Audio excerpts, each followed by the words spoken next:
Maduro স্বেচ্ছায় ক্ষমতা ছাড়লে ভালো, যদি তিনি তা না করে, যদি তেড়িবেড়ি করতে চান, এবারই শেষবারের মতো তেড়িবেড়ি করার সুযোগ পাবেন। এভাবেই ভেনেজুয়েলার প্রেসিডেন্ট নিকোলাস মাদুরোকে কঠোরভাবে হুঁশিয়ারি দিয়েছেন মার্কিন প্রেসিডেন্ট ডোনাল্ড ট্রাম্প। গত কয়েক মাসে লাতিন আমেরিকার তেল সম্পদ সমৃদ্ধ দেশটির ওপর চাপ বৃদ্ধি করতে ভেনেজুয়েলার ওপর অবরোধ জোরদার করেছে যুক্তরাষ্ট্র।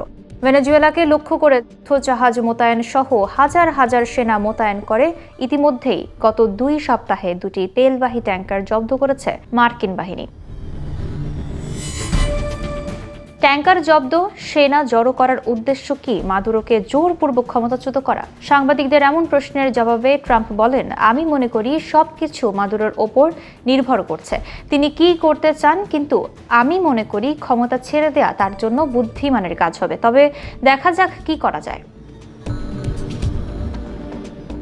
জবাবে ট্রাম্পের কারাকাসকে হুমকি দেওয়ার বদলে নিজের দেশের সমস্যাগুলোতে মনোযোগ দেওয়া উত্তম হবে জানিয়ে মাদুরো বলেন, নিজের দেশের অর্থনৈতিক ও সামাজিক বিষয়গুলো নিয়ে থাকাই তার জন্য ভালো হবে, এবং যদি নিজের দেশের কার্যক্রম ঠিকভাবে দেখাশোনা করেন তবে বিশ্বে তার অবস্থান আরও ভালো হবে।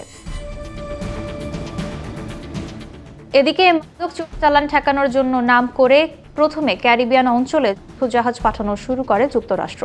এখন এই শক্তির মাধ্যমে মাদুরোকে জোরপূর্বক ক্ষমতাচ্যুত করার চেষ্টা করছেন ট্রাম্প। ওই অঞ্চলে মার্কিনীদের বিমান হামলায় এখন পর্যন্ত 100 জনের বেশি মানুষ নিহত হয়েছেন। তবে যুক্তরাষ্ট্রের দাবি তারা মাদক চালানের সঙ্গে জড়িত ছিল।